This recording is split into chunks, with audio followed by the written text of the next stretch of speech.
Good afternoon. I am joined, as I am every day, by the woman to my right who needs no introduction, the Commissioner of the Department of Health, Judy Persichilli. To my far left, another guy who needs no introduction, the State Police Superintendent, Colonel Pat Callahan. We're joined by another familiar face to the far right, the Department of Health's Communicable Disease Service Medical Director, Dr. Ed Lifshitz. And today we are also joined again, a familiar face. We welcome him back, the Chief Executive Officer of the New Jersey Economic Development Authority, Tim Sullivan. Good to have you, Tim. We will not be holding a briefing tomorrow, so we've got to cover a fair amount of ground today as we head into the holiday weekend.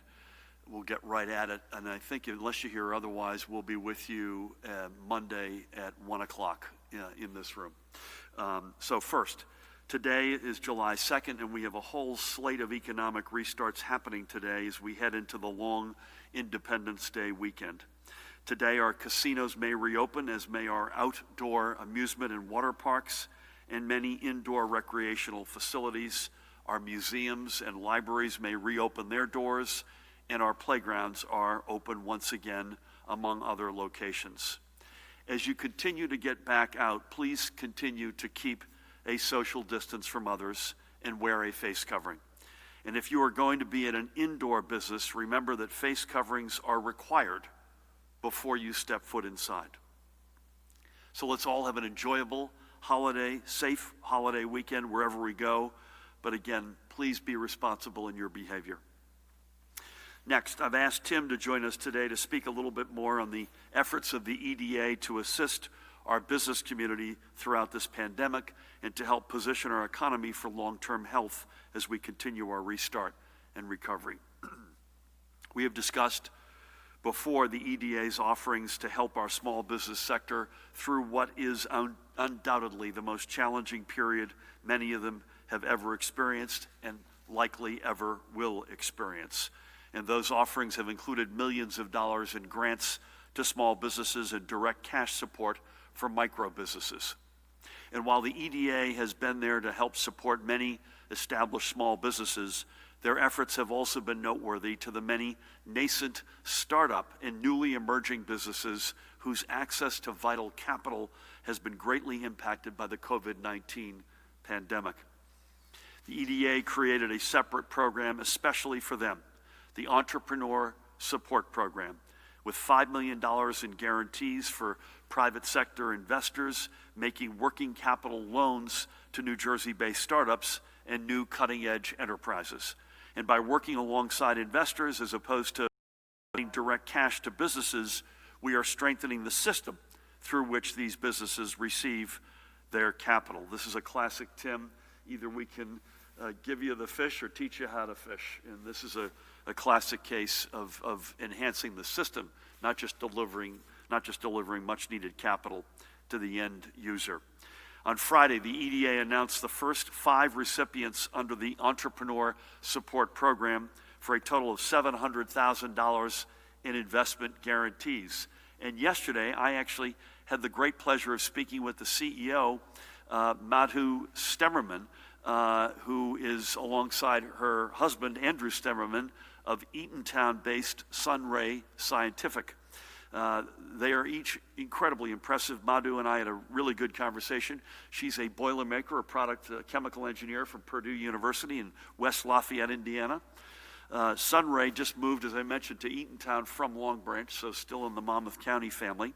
Sunray develops and manufactures conductive adhesive materials for use in miniaturized and flexible electronics. It's safe to say Madhu and Andrew never saw me in one of their classes. It currently employs 5 people and is positioning itself for future growth. In fact, Madhu thinks ultimately this thing could be in the hundreds of employees, and it's exactly the sort of jobs we want and need in New Jersey and that are really purpose built for our state. Because of $184,000 in guarantees it received through the ESP program, Tim, as you know, Sunray was recently able to close on $230,000 in new capital investments. Even through this pandemic, our work to reposition our state's economic future to one driven by cutting-edge companies has not wavered. and Sunray is just one of numerous examples of high-tech firms looking to call New Jersey home because of the entrepreneurial ecosystem we are creating here. These are the businesses which we are, as I mentioned, are perfectly located and positioned to attract and keep. And now we're a place where they can find the backup they need to keep capital coming in, so they don't just survive, but in fact, they ultimately thrive. So to you, Tim, and your incredible team at the EDA, from Chairman Kevin Quinn and other members of the board right on down, I thank you for your continued work to support our economy and our small businesses throughout this unprecedented time. And I am confident that the payoff of these investments will come in a state economy that is stronger and more resilient. Next, this morning, the Department of Labor released its weekly unemployment figures. The department received just shy of 28,000 initial claims last week, which is a decrease of roughly 5,000 from the week prior. Overall, more than 1.3 million claims have been filed with the department over the course of the past 3.5 months. It's unfathomable. This is, in a word, unprecedented. However, through the hard work of the department, 96% of all who have been deemed monetarily eligible have received a payment, at least a payment. All in all, the department has been able to put $9.1 billion into the accounts of New Jersey's families, including $612 million in federal relief of self-employed and gig economy New Jerseyans who would have not qualified for unemployment, and another $170 million in extended federal benefits for those who had exhausted their prior eligibility. The department has also extended benefits by an additional 20 weeks, which is music to the ears of many. As Commissioner Rob Acero-Angelo would want me to note, many of the remaining unresolved cases can be traced to very specific, complex, and individualized issues, including delays in the department receiving federally required records from other states, or because a claimant is waiting a determination on an appeal.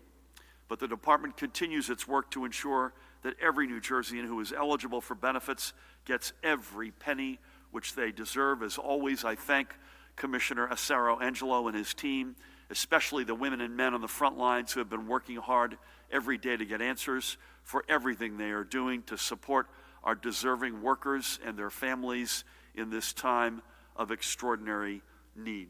I did not welcome, but should welcome, Jared Maples, the Director of the Office of Homeland Security and Preparedness. Switching gears yet again, we want to give you a quick update on the work of the Rutgers School of Public Health in leading our efforts to build up our contact tracing program, which we discussed at length last week. I mentioned Judy yesterday. It was Lamont Repillette's last day as the Commissioner of Education. He'll now be president of Keene University, but I should have added that yesterday was the first day of Dr. Jonathan Holloway's tenure as president of Rutgers University. We wish Jonathan nothing but the very best in his years at the helm of an extraordinary American university. So over the past week, the work to onboard more contact tracers for training has continued. Today, the Community Contact Tracing Corps has increased to 357. That's more than 130 additional contact tracers added since we last spoke last week on this. Additionally, Rutgers School of Public Health has invited 859 current local public health workers to be trained on the ComCare reporting system, with more than 600 of those now having completed their training. That 859 is the approximately 900 contact tracers that Judy and I have been referring to that are at the local, county and local levels that have been on the field battling on our behalf, and hats off to them, as well as to the new signees. What this means is we are continually building and training the statewide team of diverse public health workers we will need to help us prevent new cases from becoming flare-ups that can threaten our recovery. As Judy and Ed and Pat and I have spoken many times, the objective with the capacity we now have in testing, as good as any American state per capita, the objective of the contact tracing community core, the objective of the isolation rooms and plans that Judy referred to the other day, is not that we expect that the virus won't come back. We, in fact, expect it will. The question is, what are you going to do about it?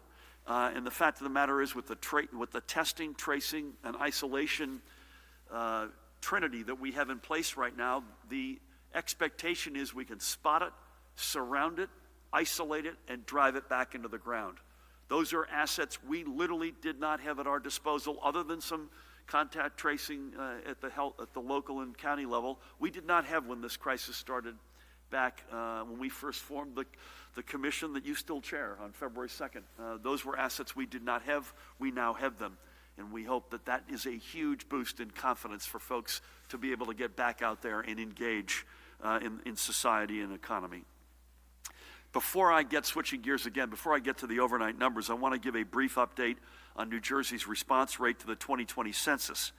As we've noted weekly, the census is absolutely critical to ensuring that New Jersey receives its fair share of federal funding from Washington for a whole host of programs, from education and transportation to social services and COVID-19 relief. And we were completely dramatically undercounted 10 years ago. We cannot let that happen again. Having a complete and accurate count is vital for our future. Everyone has a civic duty to be counted. New Jersey continues to exceed the national response rate, and that's the good news. And 63.8% of you have already taken the time to go to 2020census.gov to be counted, and I thank you. But that means that nearly 1/3 of New Jersey households still need to be counted. Our census team at the Department of State is continuing its community-based information efforts in advance of the Census Bureau's initiation of door-to-door canvassing of those households which do not respond online in advance. In other words, if you get counted online today, you won't get a knock on the door in the weeks ahead. And we need more households, especially in Atlantic County, Essex County, and Hudson County, to be counted. And I want to give a shout out again to a point I've made on a number of occasions. In Cape May County, we know the response rate is being skewed because a lot of the homes which haven't yet responded are summer homes. And these property owners have likely already responded from their primary homes. So if you own a second home in Cape May, bless you, we thank you for that. But if you're planning on getting down there this weekend, before you do, go to 2020census.gov and register that home as a seasonal home. Then we'll have a better idea of how many year-round Cape May residents have responded to the census. Let's make sure, folks, we have an accurate count. The census only happens, as I mentioned, once every 10 years. And if we are undercounted again, as we were, as I mentioned, in 2010, we will lose out not just for the next year, but for the next decade. Let's make sure we don't miss out on the ability to craft a better future for our state. So with all of that to the side, let's turn to the overnight numbers. Yesterday, we received another 539 positive test results for a cumulative total of 172,356. The daily spot positivity rate was 2.95% for tests recorded on June 28. The rate of transmission was 0.87. Again, RT, rate of transmission, as you see, and the daily spot positivity rate give us our best picture of how COVID-19 continues to spread, and alongside new hospitalizations are the most important non-hospital metrics we look at when making decisions for when we can enter the next stages along our road back. If you stay here for a second, I would just say this. We have said, Ed has said it, Judy said it, I've said it, Tina Tan has said it.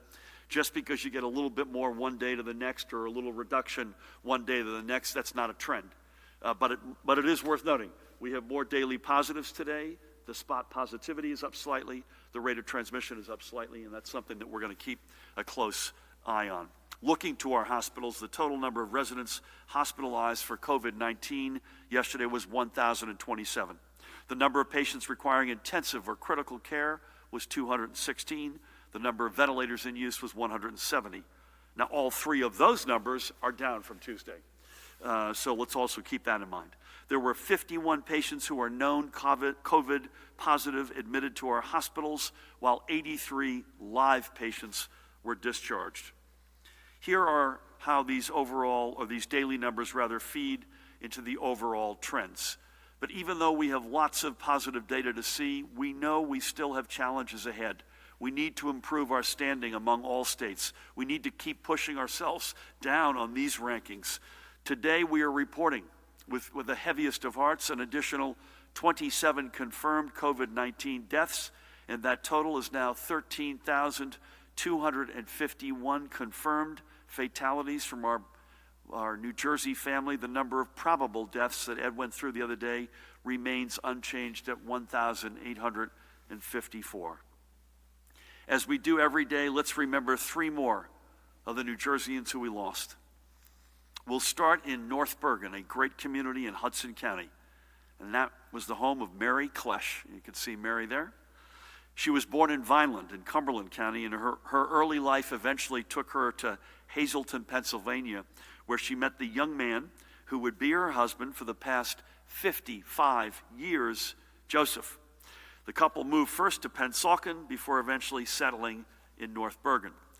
Mary was a bookkeeper and administrative assistant at the corporate offices of the Western Union Telegraph Company in both Philadelphia and then in New York City. But she will be better remembered as a loving mother and homemaker, a woman who cared for animals, who was not only smart, but could make people laugh, and the one person who always remembered everyone's birthdays and anniversaries. She was also a dedicated and active member of Trinity Lutheran Church in Fairview. Mary leaves her husband, Joseph, who I mentioned, and their son, Kevin, and I had the great honor of speaking with both of them yesterday, bless them both, and Kevin's wife, Amber, and their son, Mary's grandson, Ian. Mary also leaves behind her sister, Joyce. Mary was 85 years old. May God bless and watch over you and your family. Next, we recall Gaspar Madrazo of Hillsborough in Somerset County. He was a veteran, a member of the United States Navy from 1978 through 1981, and he earned an Expeditionary Medal for his service.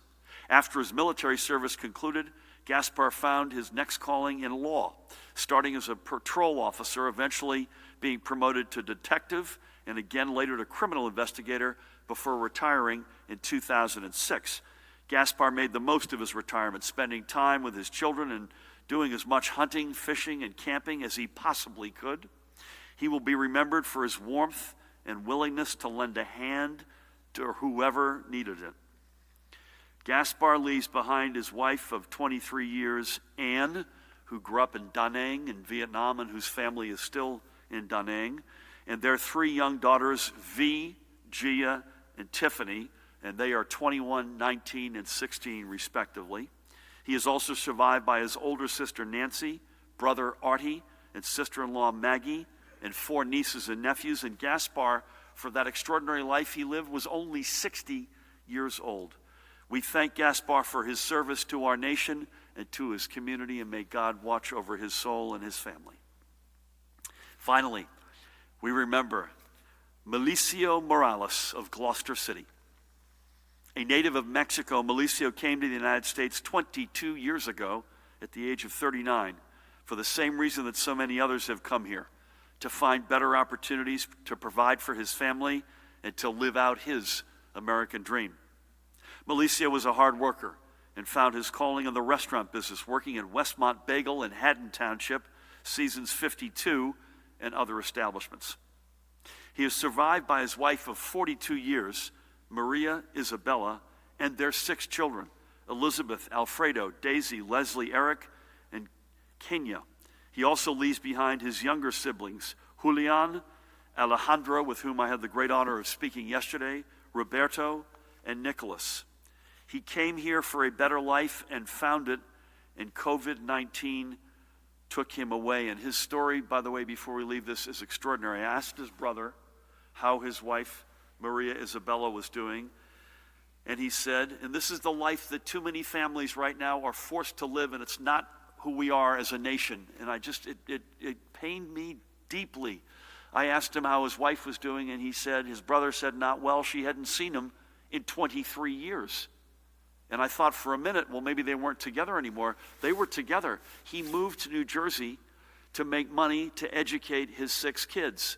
But he was neither ever able to get back to Mexico, and his wife and kids were never able to come to see him in New Jersey. That is not the America who we are. That is not the American values that are inscribed at the base of the Statue of Liberty. We are the immigrant nation, and that is an extraordinary tragedy. So with that, may God bless Mary, Gaspar, and Malicio and their families. For each of the past 90 days, our flags have been at half-staff for every New Jerseyan we have lost to COVID-19. As a sign of respect to them and of solidarity with the families, friends, and communities they leave behind and have left a little bit emptier. Tomorrow, as we begin our commemorations of our nation's birth, and as a sign of rebirth for our state, as we keep moving down our road back, our flags will return to full staff. But even as we do this, we must be mindful of the fact that more residents are going to be lost to this pandemic. This is not a moment of closure. This is not a moment of triumph. This is an acknowledgement that the time is right. We still don't know the final number or when this virus will stop taking away members of our extraordinary New Jersey family, but we do know this: regardless of our flag's positions on our flagpole, we are fighting this virus together, all 9 million of us, and you've been extraordinary. We will keep fighting until every indicator we track reads 0, and we will dedicate our efforts to every life that has been lost and sadly will be lost. In addition to the order returning our flags to full staff, today I'm also signing 2 other executive orders. The first order raises the limit, and we've signaled this, on crowd size for outdoor gatherings to 500 from its current 250, and that is effective tomorrow. We first signaled this eventuality back on June 9th, and we are comfortable at this time to keep to the timetable we set.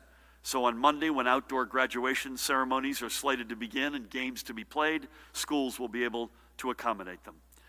First Amendment protected activities such as political or religious gatherings will continue to have no limits outdoors, and our limits on all indoor gatherings are 25% of capacity, but with a maximum of 100 people.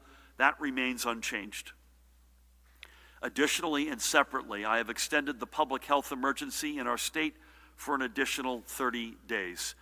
These declarations, unless extended, expire after 30 days. What today's action means is that we will have the authority to remain vigilant and prepared to act should there be a new outbreak, please God, no, of COVID-19. And we continue to work vigilantly to protect against exactly that happening. But we can't do this all by ourselves. You've been extraordinary, and we continue to need all 9 million of you to continue working right alongside of us. So as you get out this weekend, have an enjoyable time, but use common sense and remember that we are all responsible for beating this virus. Keep your social distances, wear a face covering, wash your hands frequently with soap and water. We haven't said this in a while, Judy, for at least 20 seconds, or use hand sanitizer with at least 60% alcohol if you're not near a sink or running water. And please be safe. Pat, I know we'll talk to this in a minute. Jared is here. Safety and security of each of our 9 million member family is paramount. If you're going to be at an outdoor bar or an outdoor restaurant, where I was again last night and had a really exceptional meal with family or friends, remember that we cannot let our guards down. Don't crowd around bars and keep your face covering on unless you are eating or drinking. And if you feel uncomfortable at an establishment because of overcrowding, leave. We cannot have an overcrowded bar turn into a COVID-19 tinderbox. We have to do this. We have to keep up with the practices that have gotten us this far in the past 3.5 months. We are, in fact, right now a model for the nation on how to responsibly restart. Let's keep it that way. As the woman on my right, who needs no introduction, would say, stay safe and stay healthy. Let's have a good weekend.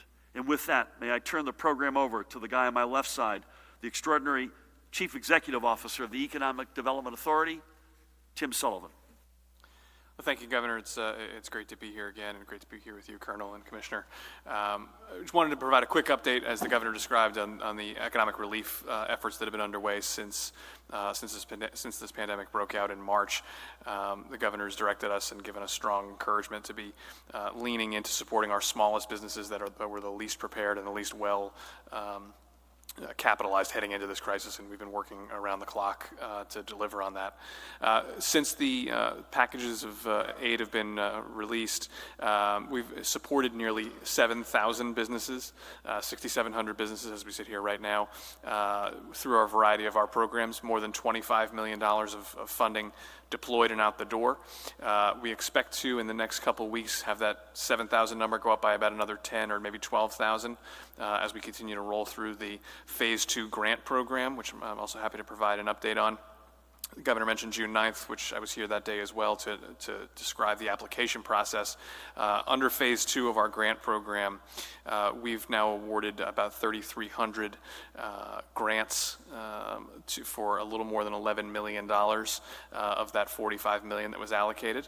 You can see that on the slide here, 11.9 million in fact.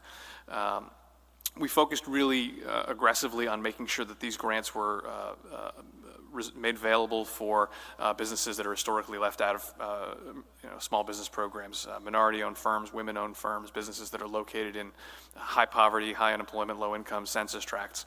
Of the 3,300 or so that have been approved already, more than 22% are minority-owned, more than 25% are women-owned. Of the applicants that we expect to be able to fund, about 38% are located in Opportunity Zone eligible census tracts. So obviously more work to be done, more to go here, but through the initial phase here of the 11.9 that we've gotten out the door in the last couple weeks, really good, I think, progress towards a more equitable and fair recovery. Just one PSA on this: 3 counties are partnering with us to add additional funding beyond the money that the governor allocated for the entire state. So Essex, Ocean, and Passaic counties each contributed $10 million to support businesses in their counties that we're essentially administering on their behalf. Applications for those 3 counties are still open through next week, through July 8th. So if you are a small business under 25 employees located in Essex, Ocean, or Passaic, those programs are not oversubscribed, and you should fill out an application if you need funding at cv.business.nj.gov. 2 other quick announcements. One of the things we've heard loud and clear through the Restart and Recovery Advisory Council that I've got the honor of co-chairing with Zakiya Smith-Ellis and Jose Lozano and the commission that the governor convened is that small businesses need technical assistance and resources, particularly around e-commerce, to support their reopening.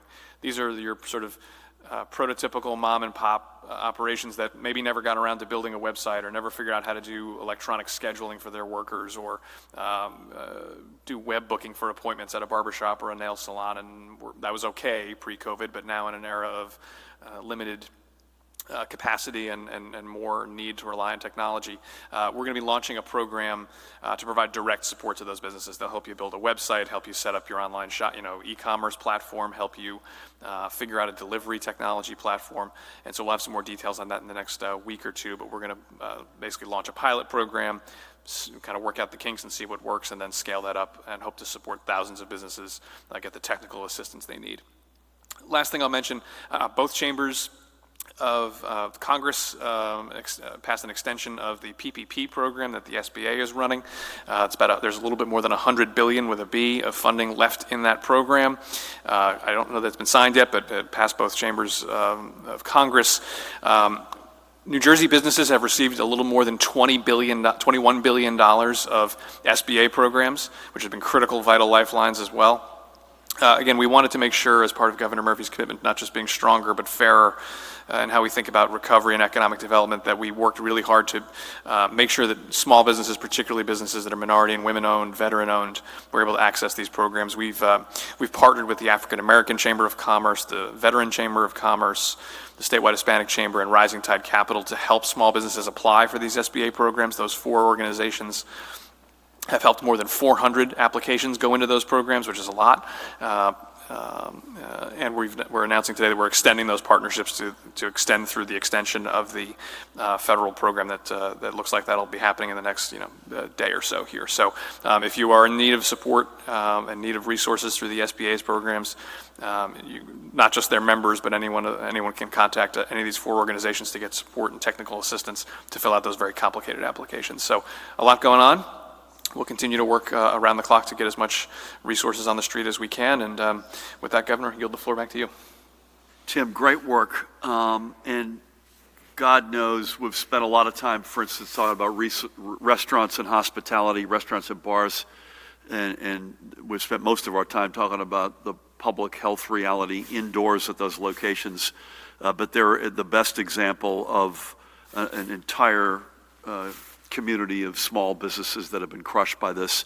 You've done an extraordinary job. It is quite clear when people say to me, hey, if you get the ability to borrow, and by the way, we need that ability almost immediately, or if you get that direct federal cash assistance, or you get new sources of revenue, can you give us an example of where you can be more robust? And it's exactly in that neighborhood. It's the EDA and other, as you mentioned, it's not all cash, it's technical, but a lot of this is just direct coming in and injecting the desperately needed funds that these small businesses, and as I mentioned, I think the best example is the hospitality industry that they desperately need. We are completely committed to being able to get that borrowing ability, to get the federal cash, to find new sources of revenue. It's all of the above, and to use a good slug of that to put it right into getting our small businesses back on our feet. So you've done an extraordinary job keeping us in the game and moving the ball down the field, to continue that analogy, and we now need some more boosters in our machine. Is that fair? Absolutely. All right. Thank you for that. Please help me welcome the woman who needs no introduction, the Commissioner of the Department of Health, Judy Persichilli. Thank you, Governor, and good afternoon. Well, as we prepare for the July 4th holiday weekend, we expect more residents to be out in our parks, visiting our beaches, and having backyard barbecues. I know we are all looking forward to celebrating, but we must continue taking precautions to protect yourselves and others. COVID-19 is still circulating in our state, and it's up to all of us to stop the spread of this virus. Don't just think about your own health, think about the health of your family, your friends, your loved ones, your neighbors. If you plan on having people over to celebrate the 4th, keep the gathering outside and continue to social distance to lessen the risk of spreading the virus. When going out, don't visit crowded spaces where you cannot appropriately distance. Stay at a minimum 6 feet from others. Please wear a face covering that covers your nose and your mouth. Please wash your hands frequently for at least 20 seconds. Bring with you and frequently use hand sanitizer with at least 60% alcohol. Visiting an amusement park may be part of your plans this weekend. To protect customers and the staff at these parks, yesterday the department issued a directive with health and safety standards. Some of the requirements include limiting the occupancy to 50%, requiring face coverings for staff and visitors, except when doing so would inhibit an individual's health and safety. And if the individual is under 2 years of age, please do not put on a face covering. Screening staff for COVID-19 symptoms. Establishing a guest flow plan, including managing lines and making walkways or stairways one way or clearly divided for bi-directional travel with appropriate directional signs and markers. Establishing social distancing reminder signs, floor decals, and making routine reminder announcements. Sanitizing common seating areas and frequently touched surfaces throughout the day. Adjusting seating on rides and throughout the park to allow for safe distancing, and installing physical barriers at ticket windows and point-of-sale stations. These procedures will help keep residents safe while they enjoy a day at the amusement park. A critical part of containing the spread of COVID-19, as you know, is getting tested. There are more than 250 locations in New Jersey offering testing, including CVS and Rite Aid pharmacies. So residents should get tested, especially if they have been in crowded spaces. As the governor mentioned, we are scaling up contact tracers so that once someone gets test positive, public health staff can quickly identify their contacts and advise them to get tested and to quarantine. Local health departments across the state have done an incredible job doing this work. We have chosen ComCare as the common data reporting platform for contact tracing that will allow us to collect data uniformly from approximately 100 local and county health departments around the state. I want to thank all of the health departments for the work that they've done and for the work they've done in implementing this technology. Camden County Department of Health and Human Services and health departments in Essex, Atlantic, Burlington, Gloucester, Middlesex, Monmouth, and Salem counties are all using this platform. The remaining health departments in the state will go live on ComCare next week. The adoption of ComCare across the state will help provide a comprehensive view of our tracing efforts. Moving on to my daily report, as the governor shared, we reported 1,027 hospitalizations with 216 individuals in critical care.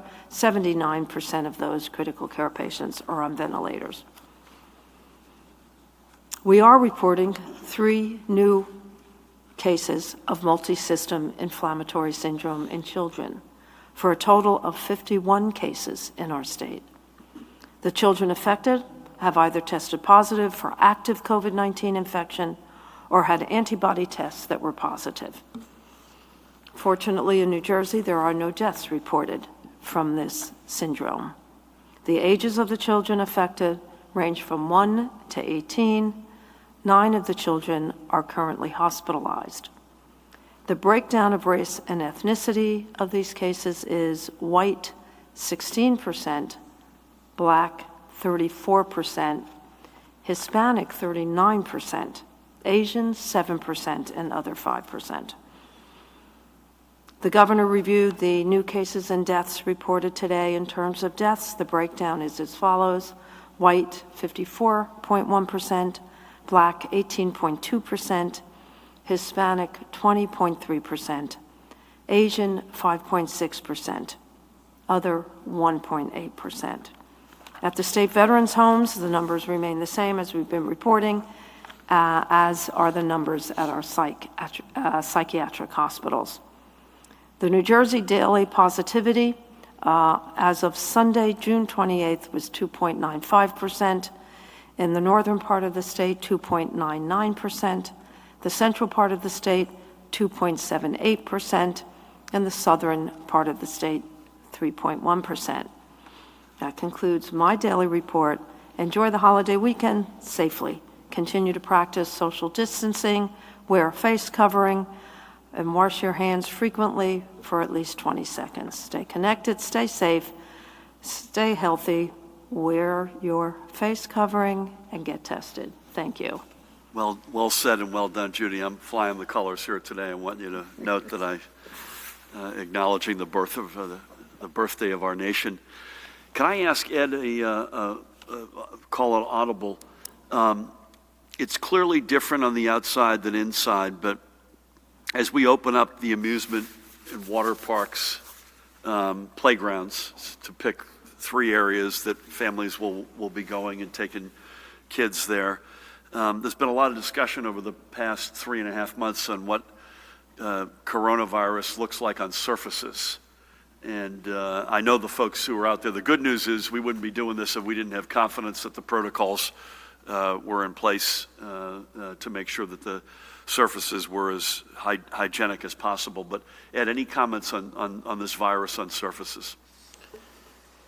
It clearly survives a relatively long time on a surface. Now the question is, what is a relatively long time and how much do we have to worry about it?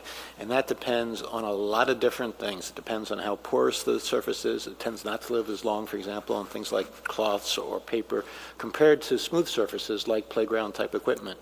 On the other hand, you'd expect it to do worse in direct sunshine, which tends to cause degradation of viruses faster. Yep. So the short answer is it depends. And yes, you definitely want to clean and disinfect high-touch surfaces very commonly. Avoid touching them as much as you can, and as much as you can, clean, wipe children's hands, use disinfectant, and so. But it takes a village on this too. So the proprietor of the amusement park or the water park or the community that has the playground has to do their part, and moms and dads and kids have to do their part as well, right? So that's the quick wash soap with water, or have have the 60+% alcohol content hand sanitizer handy, right? And those, if both sides of that equation do their job, we should be in good shape. So that's giving us the confidence to be able to take that step today. Pat, welcome. As always, any reports from the front? Thanks, Governor. Good afternoon. With regards to compliance overnight, there were no issues reported to the Rock, which is always a good thing to report.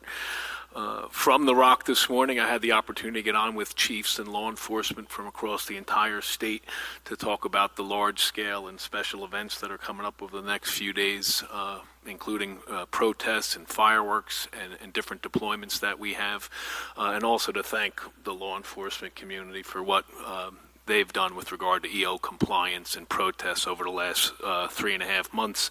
And as I referenced yesterday, the 4th of July weekend can be a tragic one, not only in New Jersey, but across the nation. And I just reflect back to a year ago, to last 4th of July holiday, we had 9 fatal crashes, which resulted in the deaths of 13 people.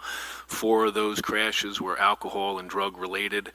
And I'm just letting you know that there's going to be hundreds of more troopers out starting this afternoon from Sussex to Cape May through the 4th of July weekend. Click it or ticket, speed details, aggressive drivers, DWIs, patrols, in an effort to make sure that we don't have even one tragedy over this weekend, because that is not knocking on a door at 2 o'clock in the morning and telling the parents that your son or daughter isn't coming home.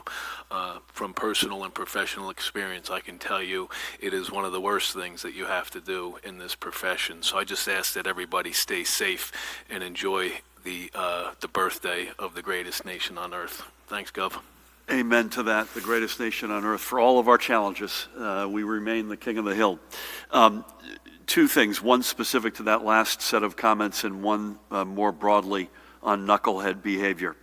The specific one, you made the point yesterday, we're light years different than 5 or 10 years ago. There are plenty of different services and ways for people to move around where they don't have to get behind the wheel.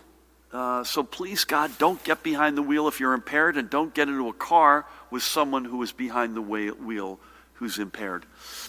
I think it was not based on my comments, I promise you that, but I think there's a public perception that that folks have, in some corners of the state, have conflated 2 very separate observations that we've been making consistently. One is knucklehead behavior, particularly the pictures of those outside bars that we've been seeing, and we've spoken of that. That just can't happen. We've spoken to the proprietors. In some cases, we've taken action. We'll continue to take, if need be, aggressive action. That's non-compliant, unacceptable behavior. That is not the reason why we have pushed off indoor dining. I want everyone to understand that. That is not the reason. The reason is, number one, the lethality of this virus indoors versus outdoors. So you see that in how it transmits in particular. There are examples all over the country. And secondly, what we are seeing going on in other states, in indoor bars and restaurants. And the evidence is overwhelming. Those are the reasons why we have pushed back indoor dining. Remember, the combination of facts as it relates to indoor activity which involves food or drink. Just let's review them for a second. You're indoors. Ventilation is an issue. You're sedentary. You're in close proximity. And by definition, you can't keep this on the whole time because you've got to eat or drink because that's why you're there. That combination of facts contributes to the lethality of this virus indoors. And we've seen evidence in Florida, Texas, Arizona, Michigan, Wisconsin, California. We've seen case after case after case after case. So inasmuch as Judy and Pat and I are calling out the knucklehead behavior, that's not the reason why we've pushed off indoor dining. So this question of I'm hearing one size doesn't fit all. Let me tell you, indoors, you're either indoors or you're outdoors. And that does fit all. Now, we're going to get there. God willing, if the rate of transmission stays under 1, Judy, if our spot positivity stays in a low single digit, if we get the dozens of new hospitalizations as opposed to the hundreds that we were having every day, we get there. folks doing the right thing, we'll get there. But those are the reasons. Those are two separate admonitions. One is the lethality of this virus indoors, particularly if you're eating or drinking, is undeniable. We'll get there, but we can't do it yet. The other, unrelated, is knucklehead behavior outside. We need to deal with both separately. Wanted to get that off my chest. Thank you. It was not just an opportunity to use the word knucklehead, which I've been trying to. Brent, I'm looking to your left and your right, and I'm trying to figure out, should I start on the right or should I start on the left? Either way, we start with you. Please. Good afternoon. Hold on one second. Wait till Aswan's got the mic, so he's coming in here.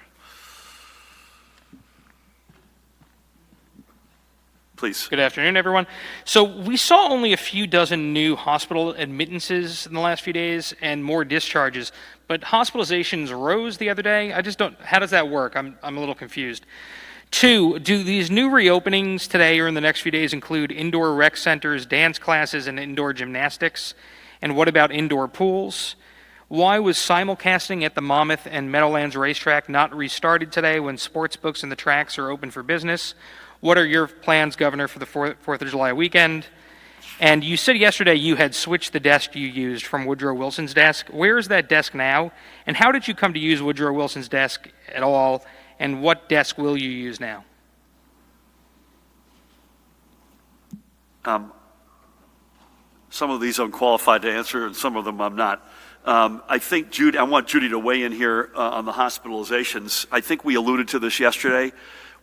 If I could, we've got an extraordinary 71 hospitals in our state. Let me start with that, and they've been great partners. I think you've got a better safe than sorry mentality that has crept into the numbers. I think they are constantly, they don't want to miss. This is so lethal. They've seen the devastating impacts of this virus as close as anyone. That's my answer. Judy, you want to add a more? Yeah, we talked about it. We talked about it yesterday, but why don't I just give you absolute numbers? Because I think once you look at the absolute numbers, realize we have 71 hospitals. We have very few admissions of COVID positive and PUI patients. So the overall hospital census, that's patients in the beds, is 1,027. So in our 71 hospitals totally, we have about 1,000. When you look at the patients that have been admitted with a COVID positive definite diagnosis, in the last 24 hours, as of 10 p.m. last night, it was 51. When you put in the PUIs, persons under investigation, people that come into the emergency room, perhaps with respiratory symptoms, there were 253. The conversion rate on discharge to absolute COVID patients is running, maybe 80% negative, 20% positive. So the numbers are quite small, but nonetheless, we look at every single number. And we're trying to get faster testing of the PUIs so that it's more clear on a day-to-day basis. So it's the PUIs that are really causing the uptick. Did that help? Yeah. Okay. Brent, I know indoor pools are not. Matt, can you address both what's and we can get back to this indoor rec gyms, not gyms, they're not open. So what time? The New Jersey Business Association, Industry and Business Association said rec centers, dance classes, indoor gymnastics. And then I think an indoor pool group or a swimming group said that indoor pools, they believe are going to reopen. I was just wanting to make sure. No, the indoor pools are not. And also, could you address the simulcast? We are in pretty regular discussion with the Racing Commission and the tracks, trying to figure out some not surprising knots in the reopening of their facilities. So you may bear with us on that. But Matt. I'd have to defer. We're working on updating the indoor sports guidance in light of the changes today. So it depends on the type of facility that we're talking about. Some additional indoor activities may be allowed, but we'd have to look at the specifics. I'm not sure I fully understood the question on the tracks. This is simulcast. We had a a reporter there today, and he said that simulcasting sports betting is allowed, but simulcasting is not at the racetracks, and people there are wondering why. I'm not sure about that question. Can we come back to that? I'm going to be on the shore for most of the weekend, hopefully doing some outdoor dining. And a particular note, invited by Tim's former boss and dear friend, former Mayor Mike Bloomberg, who in his capacity as chair of the 9/11 Museum, has invited myself and the New York officials to stand with him as they reopen the 9/11 Memorial Plaza on Saturday, July 4th. So that's a solemn moment, and we'll be honored to represent New Jersey. The desk is in storage, and I took George Helmy's desk, and I'm not sure he's happy about it. Yeah, I believe it was always the governor's desk in New Jersey, and it was getting repaired. But I've been using it for quite some time. But it is in storage, and my guess is it is unlikely to reemerge. But I've got George's desk, and as I said, he's not happy about it. What is George just sitting on the ground? And George has gotten another desk from another source. I'm not. He's standing. He's standing. We've taken George is actually now working on the sidewalk out in front of the building. Sir. Governor, can you update us on the recent tri-state advisory requesting the travelers from certain states quarantine upon arriving in New Jersey? How are you guys tracking that, and how many people have complied? Yeah, as I said, I'm not sure I've got a specific answer on how many people have complied, but as I mentioned yesterday, the evidence we have anecdotally, I admit to you, because this is only a few days in, has been very positive, overwhelmingly positive. I don't know that I've got I actually sent a message to some of my colleagues as I was sitting here a short while ago to get an update on it. Judy, do you have anything on that, or Pat? All I have is that we're developing a feedback loop, so we will be able to track those that fill out a form, and that will go to the local health officers. We're working on that now.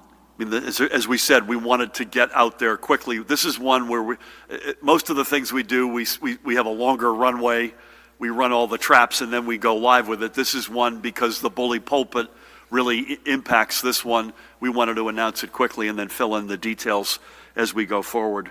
And again, I want to repeat for everybody, in case you're not familiar with this, if you're coming back to New Jersey or if you're visiting New Jersey from a hotspot state, and the list of states is on our website, covid19.nj.gov. It's now 16 states, and you're on that list if you're a state, if you have higher 10% or higher spot positivity rate on a rolling 7-day average, or you have at least 10 new cases per 100,000 residents on a rolling 7-day average, you're on that list. We want you to self-quarantine and get tested. And it is a travel advisory. And while we can't make folks as a general population matter do that, Judy does have the ability and the right to be able to go in explicitly to individual behavior, and she reserves that right, and will use it if she has to. So thank you again. We've gone through no retaliation, no hidden agenda. We've gone through hell. We want to do everything we possibly can to not go through hell again. We wish those states, they're in our prayers. We wish them nothing but speedy resolution, but we can't let this back in the back door if at all possible. Sir, you good?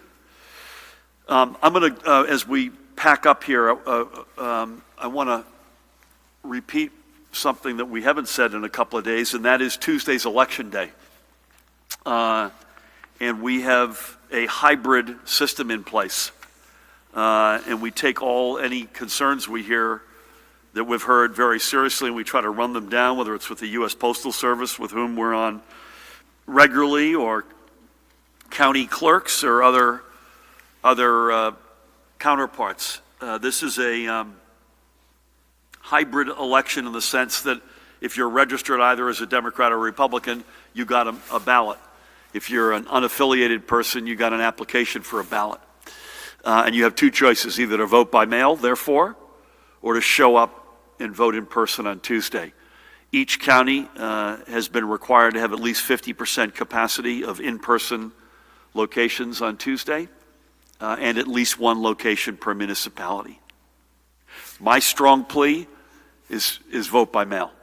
We're trying to balance the sacred right to vote as a central element, as the central element of our democracy, and get that as right as we possibly can, with, on the other hand, the public health concerns that Judy and her team want to make sure that we keep front of mind. So Tuesday, July 7 is our primary, both parties. There are a lot of folks on the ballot. I don't care who you vote for. I don't care what party you're in, but vote. And my strong request is that you vote by mail. That means you can exercise your democratic right, which all of us deserve. And secondly, you could do it in a way that best preserves your personal health. So as I mask up, I want to say again, thank you to my colleagues, Judy and Ed, and to the whole Department of Health team. I don't know where we'd be without you. Pat, to you and your extraordinary team. Jared, likewise, keeping us safe. Tim, thank you for everything you and the EDA folks have done and will do for our business community, especially our small business community, and Matt and Mahan and Aswan and the rest of the team. I want to thank everybody for extraordinary efforts day in and day out of responsible, common sense behavior. Please keep it up. We are entering the biggest holiday weekend of the year. Please be safe. As Pat has asked us to, do the right thing. Use your head. Be responsible. Keep that up, folks. We're trying to save as many lives as possible here in every respect, not just from COVID-19, but public safety as well. Enjoy New Jersey. Enjoy the things that we have begun to now overwhelmingly open up. Partake responsibly. Whatever you're doing, try to do it outside as opposed to inside. And for all of the challenges and all of the imperfections, may God bless the United States of America. Thank you.